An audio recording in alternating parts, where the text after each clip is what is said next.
Hey everyone, I want to tell you about something that completely changed how I think about starting a business. It was a real eye-opener, a total game changer for me. Last month, I found myself at a pretty exclusive dinner, the kind where everyone around the table is a big shot in either traditional business or the internet world. I was just there, soaking it all in, trying to learn. I have to admit, I felt a little out of place, but I was eager to absorb any wisdom I could. I ended up sitting next to this guy, a very calm and collected individual. You could just feel his presence, a quiet confidence that spoke volumes. Turns out, he is worth well over $100 million. He was talking about deals worth tens of millions. Just casually, like it was everyday conversation. It was a world so far removed from my own experiences of trying to make a few extra bucks here and there. I had a few drinks in me, which probably gave me a bit of courage, and I leaned over and asked him a question. I said, "Sir, your business is so huge now. How much money did you start with, back at the very beginning?" It felt like a bold question, almost intrusive, but my curiosity got the better of me. He put down his chopsticks, looked at me, and just smiled. Then he held up a single finger. My first thought was $1 million. I blurted it out. $1 million. I figured that is what it must take to build something so substantial. He shook his head. 10,000. I tried again, thinking maybe I was just off by a magnitude. He still shook his head. I was a bit confused at this point. I thought, come on, you're kidding me, right? It cannot be $1,000, can it? I was honestly starting to think he was just playing with me given the context of our conversation. That is when he finally spoke, and what he said absolutely blew my mind. He said, "Young man, it was $100. He explained that for every business he considers, his first step is always to spend $100 to validate the idea. If it does not pass that initial validation, he will not even invest $1,000 into it." Honestly, when I heard that number, my immediate reaction was, is this guy just showing off, trying to be humble or something? $100. What can you even do with $100 these days? You can barely buy a decent meal for someone, let alone launch a business. It sounded almost impossible given the current cost of everything. But then he spent the next 10 minutes explaining his reasoning, and suddenly everything clicked for me. I instantly understood why regular people like us often fail so spectacularly in business, while successful entrepreneurs who seem to be taking huge risks are actually incredibly stable in their approach. It made me reflect on all my own missteps and the money I had foolishly lost. What is our typical way of thinking? At least it was certainly mine back when I was starting out. We get this brilliant idea, we convince ourselves it is going to be the next big thing. We dream of riches, of success, of proving everyone wrong. So we go all in, we rent a storefront, we do all the renovations, we buy a ton of inventory, we hire staff. Before we have even made a single penny, we have already poured tens of thousands, sometimes hundreds of thousands of dollars into it.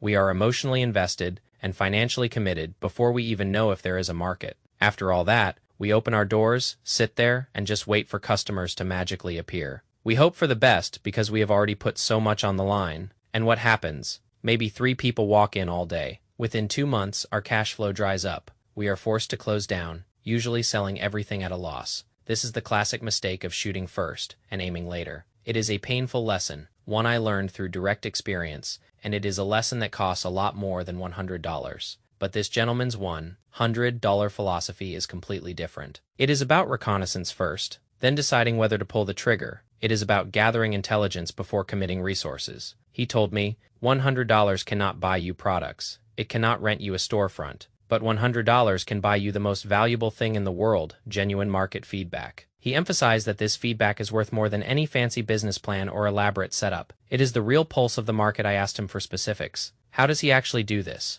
What does this practical application look like? He gave me a super simple example. Let us say you suddenly get this idea that opening a high-end fruit store in your old neighborhood could be profitable. You see a gap, you think there is a demand for premium produce. What would most people do? What I would have done? Without question, you would immediately go and lease a space. You would find a renovation team, you would stock up on expensive durians and cherries, filling the store with what you believe people want. You would spend a fortune before a single customer walks through the door. But what would this gentleman do? He would first spend $100. He would spend about $40 to print dozens of fancy fruit flyers at a print shop. These flyers would announce premium farm, fresh fruit community group buying, internal testing. They would be designed to grab attention and pique interest. Then he would use the remaining $60 to buy a small selection of the best fruit samples from a wholesale market. He would cut them into tasting portions, making them appealing and accessible. During the evening rush hour, he would just set up a small stool outside the community gate. He would hand out flyers and offer samples for people to try. It sounds so simple,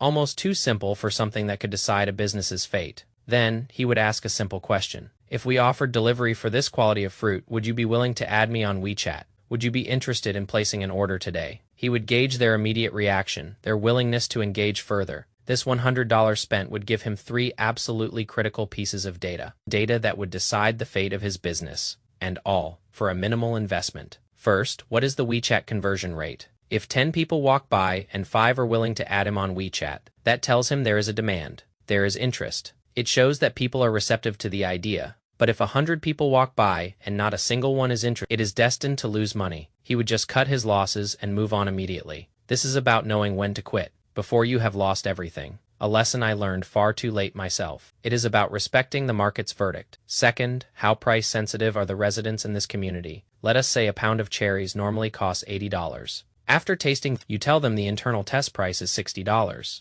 Do they think it is still too expensive, or do they see it as an amazing deal? Their reaction to the price point is incredibly important. This feedback directly determines your pricing strategy, a crucial element for any business, and one that many entrepreneurs often get wrong. It is not just about cost, it is about perceived value. Third, and most importantly, it validates the cash flow. If someone is willing to pay a $9.90 deposit on the spot to reserve fruit for tomorrow, that proves 2 things. Not only is the business model viable, but it can also generate upfront payments. This is huge for cash flow, especially for new businesses that often struggle with liquidity. It shows a genuine commitment from customers, not just fleeting interest. It is a powerful indicator that the concept has legs. He emphasized that this $100 test makes the results crystal clear. There is no ambiguity, no guesswork. If the feedback on all 3 points is negative, he would never touch that project again, because if you cannot even justify spending $100, if the market rejects it at that minimal level, investing hundreds of thousands would be pure financial suicide. It is a harsh truth, but an essential one for survival in the business world. This simple test acts as a powerful filter, protecting against potentially catastrophic losses. When I heard all of this, a chill really ran down my spine. It was such a powerful yet simple way to think about things. It made me realize how much money I had thrown away because I did not understand this basic principle. This mindset, I realized, is even more devastatingly effective in the current age of short videos and the internet. The digital world offers even more avenues for these low-cost validations. Think about it. So many people want to get into e-commerce on platforms like TikTok. They immediately rent an office space, buy expensive equipment, hire a team, and stockpile a massive amount of inventory at home. They burn through tens of thousands of dollars, sometimes much more, only to find their videos are still getting 500 views. It is just throwing money away, hoping something sticks, without any real strategic testing. But what if you applied the $100 validation method to online ventures? Again, using just $100. Take $75 and buy 2 potential hot-selling sample products from a wholesale market or an online. Choose items you genuinely believe have potential. Then, use the remaining $25 to promote your video using a platform's built-in advertising tool. Target people who are likely to be interested in that type of product using the platform's demographic targeting. You would look for 2 key things. First, does the video get over 1,000 organic views? If it doesn't, that suggests your topic and visuals are decent enough to attract initial interest. It means your content is resonating with a segment of the audience. Second, does that $25 in advertising generate any engagement? Do you get a few likes, some inquiries, or even a single sale? If it does, that is a strong indicator that there is genuine commercial value in this niche. Then, and only then, would you consider investing more heavily, scaling up your efforts. If it does not, if you cannot even get that small amount of engagement, then do not even bother stocking up on more inventory. Just pivot to a different product or niche immediately. This $100 in essence buys you a clear answer to whether your business has a chance to survive or thrive. It is a minimal investment for maximum insight, a strategic advantage that many overlook. The gentleman ended with a remark that left me silent for a full 5 minutes during that dinner. It was a moment of profound reflection for me. He said, "Many people view doing business as a way to fulfill a dream, to satisfy their ego, so they want it to be big, to look impressive, to have status, to show off their ambition," he continued. But true masters of business treat it like solving a math problem. They will never write the final answer on the answer sheet with a pen until they have worked it out correctly on a scratch pad, exploring all the possibilities and verifying each step. He concluded, "This $100, that is my scratch pad." You might think that wealthy people get rich because they are fearless and take huge risks, that their success is due to some innate daring. But the truth is often the complete opposite. It is precisely because they are extremely averse to risk. They would rather spend $100 to test an idea 1,000 times than gamble $100,000 on an uncertain future. They understand the value of minimizing potential, not just hopeful assumptions. They are not afraid to be wrong for a small amount, but they are terrified of being wrong for a large amount. So if you are sitting there right now with a business idea swirling in your head, dreaming of what could be, do not rush to withdraw your savings and invest everything. Before you commit substantial resources, take a moment to think, can you find the lowest cost way to create a sample pack for your idea? Can you use $100? Or even a clever method that costs nothing at all